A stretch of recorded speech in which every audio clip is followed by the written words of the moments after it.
Pemurnian dan pembaharuan di dunia Muslim. Kemajuan peradaban Islam dalam berbagai bidang. Yang pertama, kemajuan intelektual yang terdapat filsafat, sains, fikih, musik dan kesenian, dan yang terakhir, bahasa dan sastra.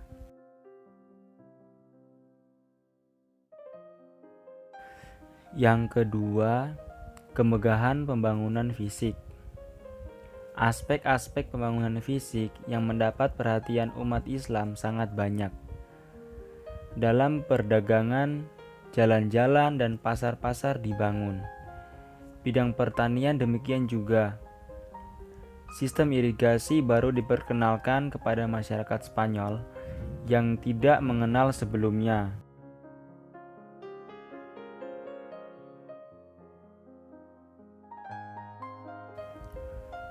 Poin selanjutnya, sebab-sebab kemundurannya.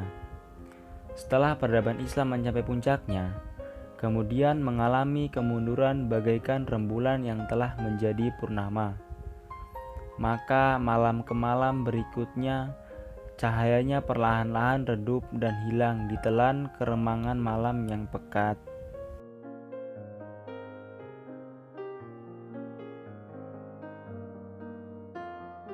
Aktivitas keilmuan umat Islam.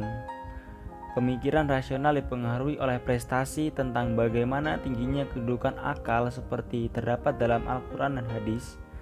Persepsi ini bertemu dengan persepsi yang sama dari Yunani melalui filsafat dan sains Yunani yang berada di kota-kota pusat peradaban Yunani di dunia Islam zaman klasik, seperti Alexandria, Mesir, Yundispura, Irak, Antartika, Syira dan Baktra Persia.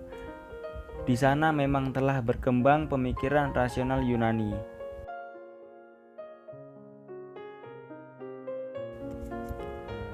Hancurnya ketahanan moral umat Islam lebih disebabkan karena umat Islam menghinggapi penyakit wan hubudunya wa karayatul maut.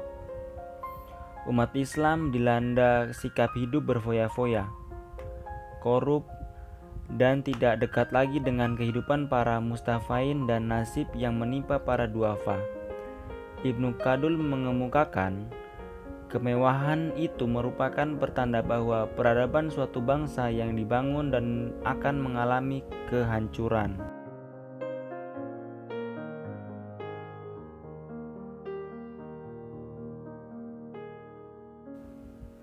Perlunya pemurnian dan pembaharuan. Bagaimana Thomas L. Ferdinand, komunis terkenal asal Amerika, misalnya menulis sebuah artikel menarik di New York Times yang berjudul An Islamic Reformation.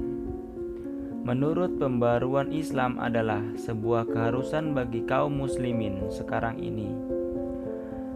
Karena perang terhadap terorisme dan radikalisme akan percuma tanpa diikuti perbaikan dari dalam kaum muslimin itu sendiri.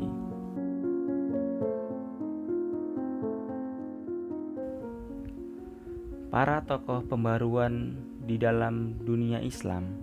Yang pertama ada Al-Tahtawi, mengatakan bahwa umat Islam harus menguasai bahasa asing jika ingin maju di samping bahasa Arab.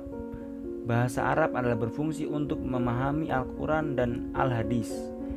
Bahasa asing berfungsi untuk menerjemahkan dan memahami ilmu dan peradaban Barat. Yang kedua terdapat Insinyur Soekarno, dan yang ketiga terdapat Kiai Haji Ahmad Dahlan. Beliau mengatakan, melakukan perbaikan kehidupan masyarakat Jawa agar sesuai dengan pemahaman Islam yang benar, yaitu kembali kepada Al-Quran dan Hadis, pemurnian ajaran tauhid dan tidak beriman secara taklid.